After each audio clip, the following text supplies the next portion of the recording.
بسم اللہ الرحمن الرحیم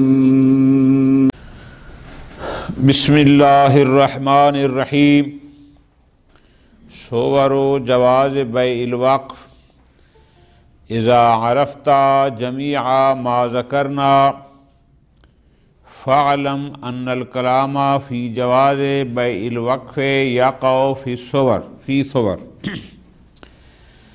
بات ہماری چل رہی تھی کہ وقف کی بیع جائز ہے یا نہیں ہے۔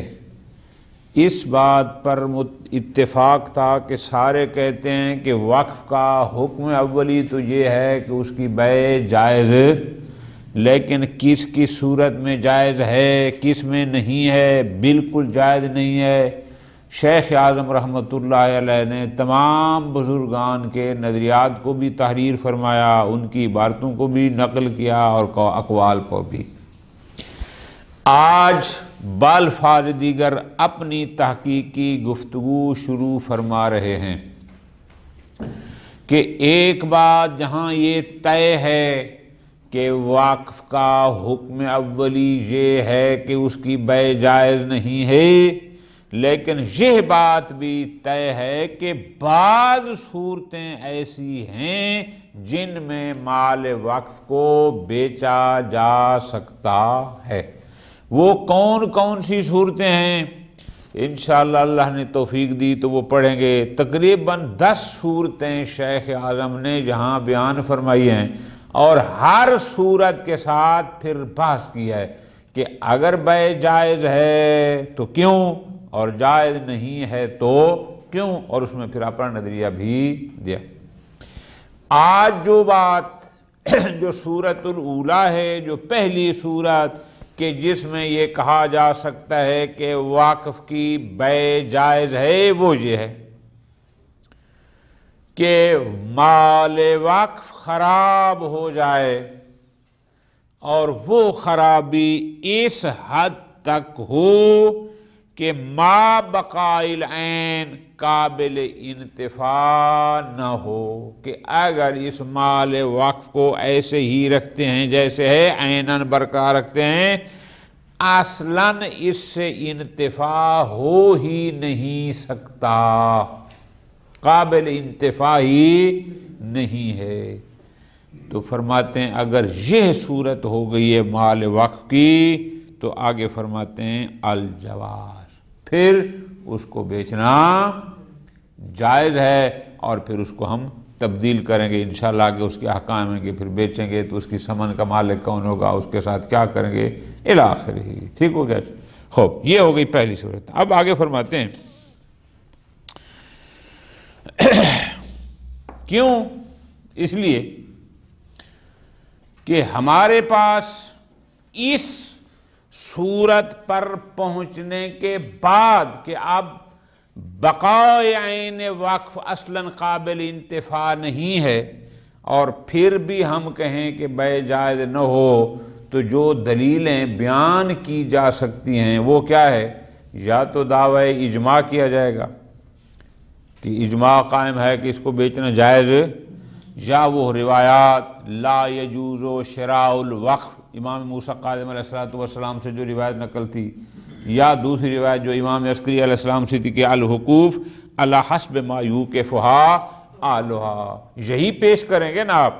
شیخ اعظم فرماتے ہیں یہ ادلہ اس بیع کی جواز کے من کے لیے کافی نہیں۔ وجہ دعوی اجماع تو ہو نہیں سکتا، اس لیے کہ ہم نے آپ کو اتنے سارے اقوال پیچھے دکھائے ہیں کہ اتنے سارے فقہاء، نمبر 1 درجہ 1 کے فقہاء جو جواز بیع کے قائل ہیں، تو اتنے بزرگان کی مخالفت کے باوجود کوئی کیسے دعوی اجماع کر سکتا ہے؟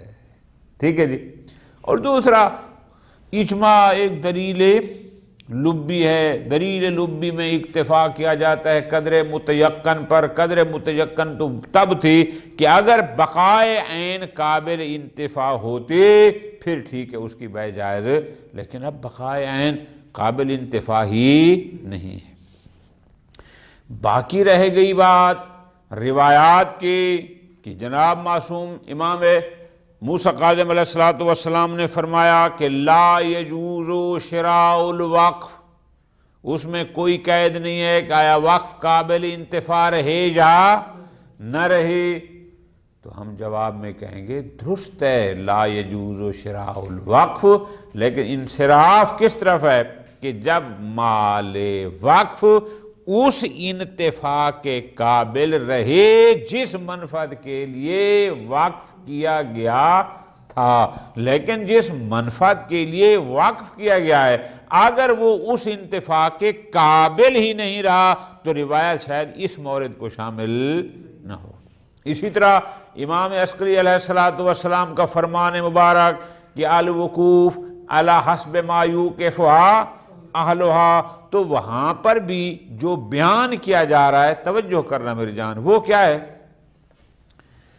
اس فرمان مبارک میں معصوم یہ بتانا چاہتے ہیں کہ جو وقف ہوتا ہے وہ واقف کے انشاء صیغہ کے مطابق ہوتا ہے کہ اس نے کس شے کو کس چیز کے لیے وقف کیا، علی حسب ما یوقفھا اہلھا، معیار یہ ہے کہ اس واقف نے اس کو مسافروں کے لیے وقف کیا ہے تو وہ وہاں ہوگا، آیا اسٹوڈنٹوں کے لیے وقف کیا ہے تو وہاں ہوگا، آیا مریضوں کے لیے وقف کیا ہے تو اس کا مطلب علی حسب ما یوقفھا اہلھا، اگر اس نے سادات کے لیے وقف کیا الی آخر، یہ مراد ہے۔ بیع کا جائز ہونا یا نہ ہونا یہ انشاء وقف میں نہیں ہوتا، کیوں؟ اس لیے کہ یہ ایک حکم شرعی ہے جو وقف ہونے کے بعد آتا ہے، کہ جب وقف ہو جاتا ہے تو پھر اس پر حکم شرعی ایک آیا اس کی بیع جائز ہے یا جائز۔ اس لیے اگر کوئی شخص، توجہ فرمانا آگا اس ایک سطر پر، کہ اگر کوئی شخص کسی مال کو وقف کرتا ہے اور وہ اپنے اس وقف نامے میں کہہ دے کہ لا تباع ولا توہب، وہ جیسے وقف نامہ امیر المومنین علیہ السلام ہم نے پڑھا، یا اس کا ذکر نہ بھی کرے، صیغہ وقف پر کوئی فرق نہیں پڑتا، تو اس کا مطلب ہے بیع کا جواز اور عدم جواز یہ انشاء صیغہ سلسلے سے متعلق ہی نہیں ہے۔ ہاں یہ ہے حکم شرعی جو بعد میں اس پر آتا ہے کہ جائز نہیں، تو کب ہم کہیں گے جب تک وہ مال وقف جس منفعت کے لیے وقف کیا گیا تھا اس کے لیے قابل انتفاع ہے تو ہم کہیں گے لا تباع، اس کی بیع جائز، لیکن اگر سرے سے وہ اس منفعت کے لیے قابل انتفاع ہی نہیں رہا تو یہ روایت وہاں اس کی منع بیع کو ثابت نہیں کرتی۔ ٹھیک ہو گیا؟ کچھ اور باتیں ہیں وہ انشاءاللہ پھر درمیان میں آ جائیں گے۔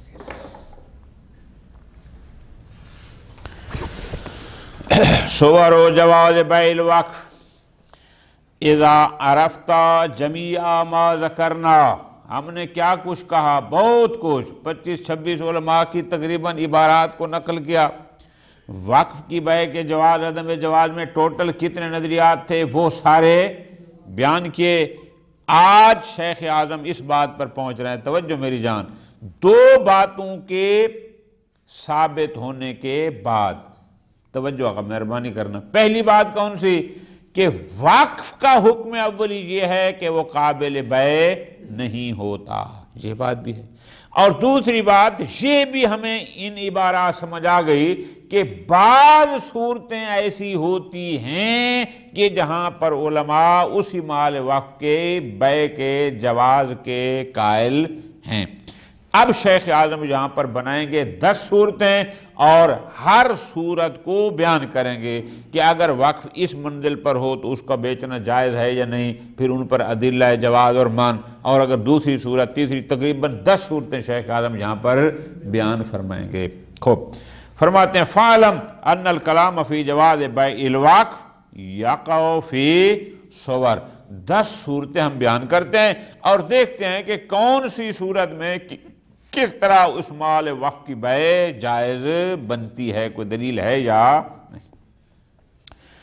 الاولیٰ، پہلی صورت، ان یخرب الوقف، وقف خراب ہو گیا، بحیث لا یمکن الانتفاع بہ ما بقائے عینہ، کہ اگر مال وقف کو اسی طرح باقی رکھتے ہیں جیسا تھا تو وہ اصلاً قابل انتفاع نہیں ہے۔ کیسے؟ کل حیوان المذبوح، ایک جانور تھا جو کسی نے کسی کے لیے وقف کیا تھا، اب کسی وجہ سے اس کو ذبح کرنا پڑ گیا ہے، شرعی طریقے سے ہم نے اس کو ذبح کر دیا، اب اگر یہ ذبح شدہ جانور پڑا رہے اصلاً قابل انتفاع، شاید آدھا دن گزرے، بہت گرمی ہو تو اس کا گوشت ہی خراب ہو جائے، مثلاً والجزع البالی والحصیر الخالق، او بوسیدہ چٹائیاں یا وہ جو چھت پہ لکڑی چڑھاتے ہیں وہ اگر ٹوٹ جائے، اس قسم کی چیزیں۔ خوب، اگر ایسا ہے، یہ ہو گئی پہلی صورت، الاقوی جواز بیع، میرے نزدیک اقوی یہ ہے کہ اس کی بیع جائز ہے، ٹھیک۔ پھر وفاقا لمن عرفت ممن تقدم، نقل و کلمات، فقط میرا نظریہ نہیں، اور بھی بہت سارے بزرگان ہیں، ہم نے پیچھے عبارتیں سب کی نقل کی ہیں۔ وجہ لعدم جریان ادلۃ المانع، چونکہ جو بیع الوقف کے من پر دلیلیں دلالت کرتی تھیں وہ ادلہ یہاں جاری نہیں ہوتی۔ کیوں؟ اما الاجماع، ایک تو تھا اجماع، تو جناب پہلی بات یہ ہے کہ یہاں اجماع ہو نہیں سکتا۔ کیوں؟ اتنے سارے درجہ یک کے علماء بعض صورتوں میں جواز کے قائل ہیں، تو ہم کیسے دعویٰ اجماع کر سکتے ہیں کہ اجماع قائم ہے کہ مال وقف کی بیع کسی بھی حالت میں جائز نہ ہو؟ اور دوسرا وہ جو میں نے بتایا کہ یہ دلیل لبی الاخر۔ اسی طرح اور دلیل من کون سی بن سکتی تھی؟ وہ تھی امام موسیٰ کاظم علیہ السلام کا فرمان مبارک، کہ جس میں امام نے فرمایا تھا لا یجوز شراء الوقف، تو ہم کہیں گے لانصرافی الی غیر هذه الحالہ، امام کا فرمان بالکل درست، وقف کی خرید و فروخت جائز ہے، لیکن جب اس حالت تک نہ پہنچے تو، کہ اگر بقائے وقف اصلاً قابل انتفاعی نہیں ہے، آیا اب بھی خرید و فروخت اس کی جائز نہ ہو؟ یہ حدیث مبارک اس حالت پر کم از کم اس کو شامل نہیں ہے۔ اچھا، دوسرا فرمان امام حسن عسکری علیہ السلام کا فرمان، امام نے فرمایا تھا الوقوف علی حسب ما یوقفھا آلوا، بالکل فرمان امام کا درست ہے، لیکن لا یدل علی المنع ہونا، ہم جو صورت اولا ذکر کر رہے ہیں کہ بقائے عین وقف اصلاً قابل انتفاع نہیں ہے، یہ روایت اس حالت کو، اس صورت کو شامل نہیں۔ کیوں؟ فرماتے ہیں توجہ آ جان، لِأَنَّهُ مَسُوقٌ لِبَيَانِ وُجُوبِ مُرَاعَةِ الْكَيْفِيَّةِ المرسومت فی انشاء الوقف، یہ فرمان امام علیہ السلام بیان کر رہا ہے اس بات کو کہ واقف نے اپنے انشاء صیغہ وقف میں جس کیفیت وقف کو بیان کیا ہے اس کی رعایت کرنا واجب ہے، یعنی اس نے جس مقصد کے لیے، جس انداز میں جس شے کو وقف کیا ہے اس کیفیت کی رعایت کرنا واجب ہے۔ لیسا منہا عدم بیعہ، اب اس کی بیع ہونا یا نہ ہونا یہ اس کا انشاء صیغہ وقف سے کوئی تعلق نہیں ہے، بل عدم جواز البیع، بلکہ وقف کا وہ حکم تھا کہ اس کی بیع جائز نہیں، یہ احکام وقف میں سے ہے، حقیقت اور مفہوم وقف میں سے، بالفاظ دیگر جب واقف وقف کر دیتا ہے تو اس پر حکم شرعی آتا ہے کہ چونکہ اب یہ وقف ہو گیا اب اس کی بیع جائز نہیں، یہ احکام میں سے ہے، حقیقت اور مفہوم وقف میں سے نہیں ہے۔ وَإِن ذُكِرَ فِي مَتْنِ الْوَقْفِ، چاہے اس کو متن عقد وقف میں ذکر بھی کیوں نہ کر دیا جائے، اس سے فرق نہیں پڑتا۔ کیوں؟ للاتفاق علی انہ لا فرق بین ذکرہ فی و ترکہ، چونکہ اس پر اتفاق ہے کہ چاہے اس کے بیع کے جواز یا عدم جواز کو متن صیغہ عقد میں وقف میں ذکر کریں یا نہ کریں، اس سے کوئی فرق نہیں پڑتا۔ خوب، وقد تقدم ذلک، اور آگے فرماتے ہیں وَالتَّضْعِيفُ قَوْلِ مَنْ قَالَ بِبُطْلَانِ الْعَقْدِ إِذَا حُكِمَ بِجَوَازِ بَيْعِهِ۔ وہ پیچھے بات آئی تھی کہ جب مال وقف محکوم بجواز البیع ہو جائے گا تو وہ اپنا وقف اس کا ختم ہو جائے گا، اس کا وقف باطل۔ ہم نے وہاں بھی جواب دیا کہ وقف کے وقف رہنے اور جائز البیع ہونے میں کوئی منافات نہیں ہے، کہ وقف بھی وقف رہے لیکن اس کی بیع بھی جائز ہو۔ اس کا جواب ہم تفصیل سے پیچھے دے چکے ہیں۔ خوب،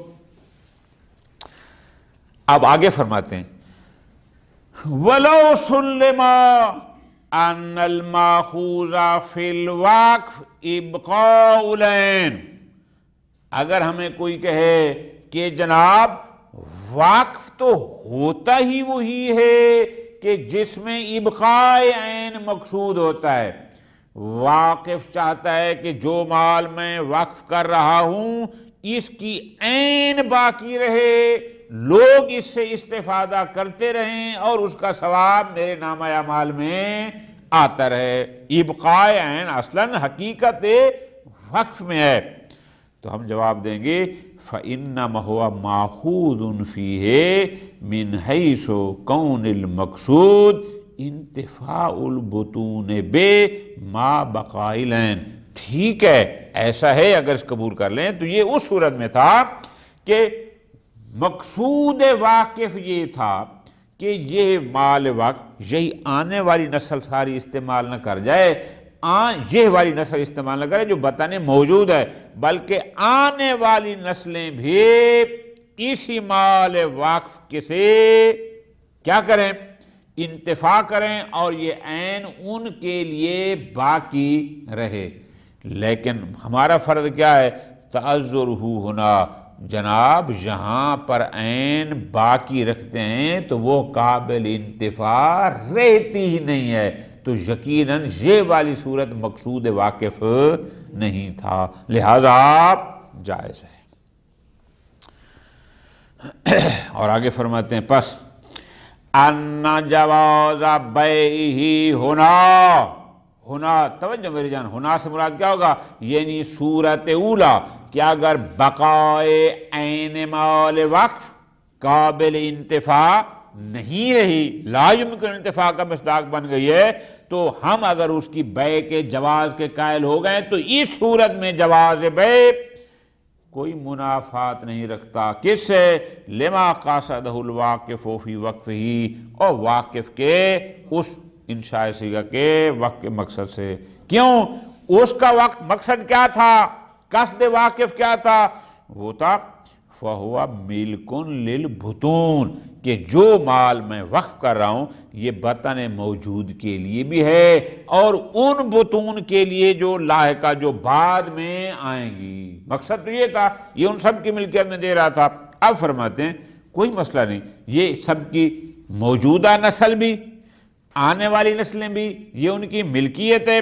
یجوز لہم البیع اذا اجتمع اذن البطن الموجود، اگر وقف ہو گیا ہے خراب، لا یمکن الانتفاع بہ کا بن گیا ہے مصداق، موجودہ نسل بھی اجازت دیتی ہے کہ اس کو بیچ دیں، ما اولیاء سائر البطون، آنے والی نسلوں پر جو حق ولایت رکھتے ہیں، وہ چاہے حاکم شرعی ہو یا دیگر متولی شرعی، اگر وہ بھی سارے متفق ہو جائیں، پھر فرماتے ہیں اس کی بیع کے جواز میں کوئی رکاوٹ نہیں ہے، لہذا او فل اقوا جواز ہو، میرے نزدیک دلیل قوی یہ ہے کہ اس صورت میں اس کی بیع جائز ہے۔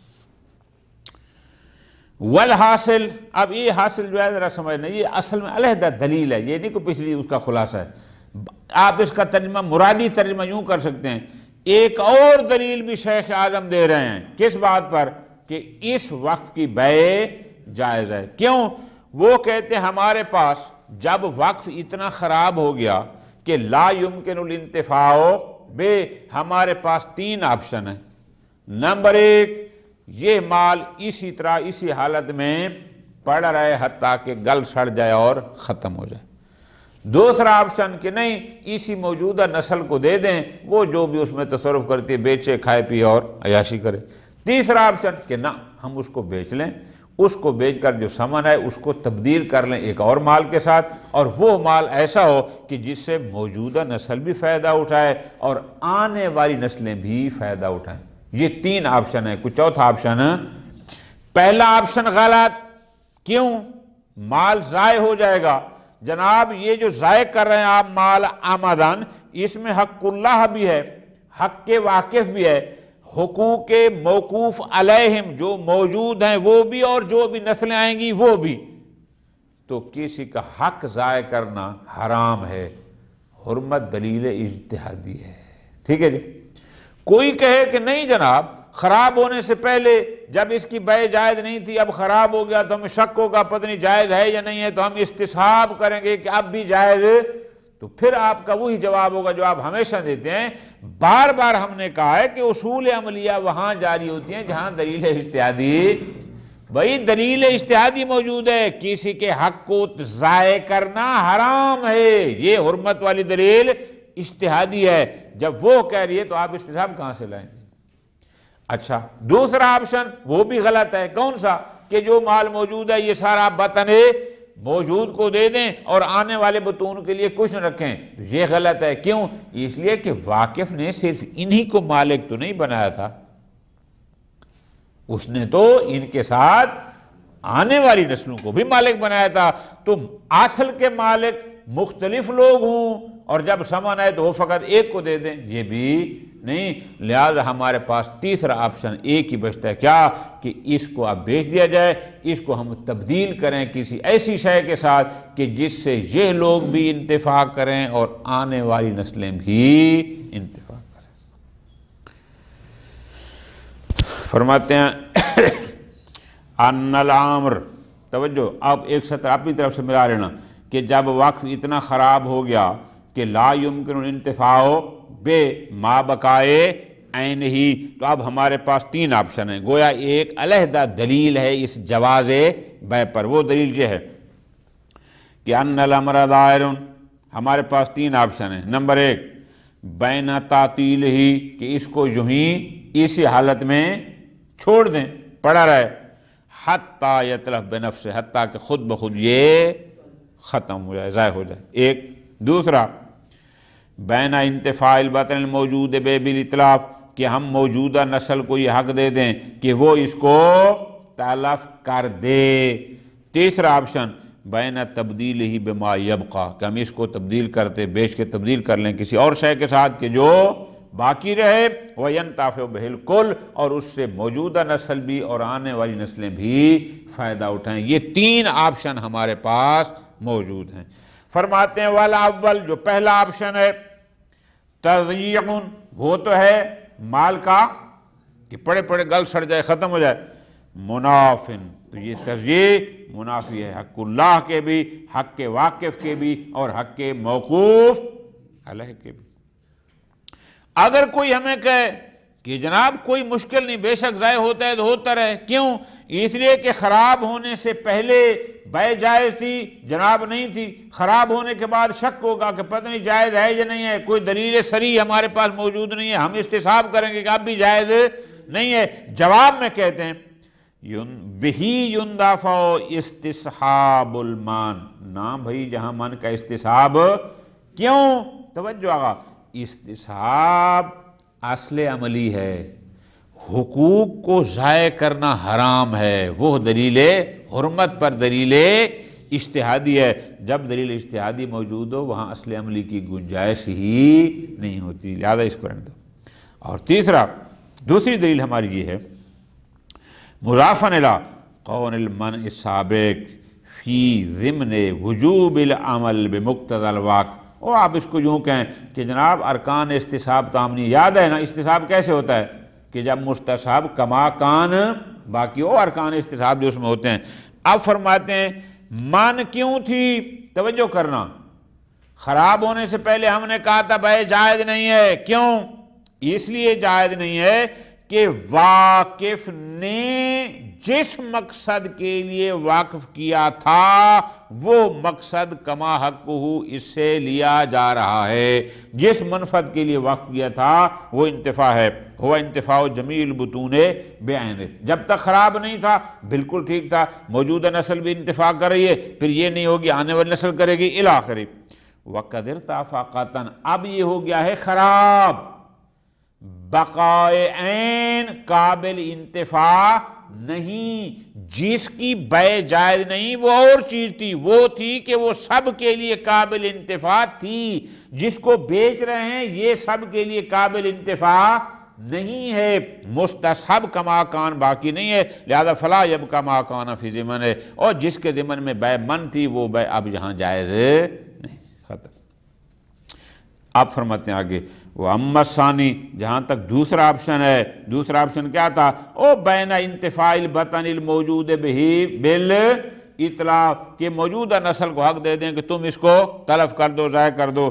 فرماتے ہیں نہ، فما منافات ہی لحق کے سائر البطون.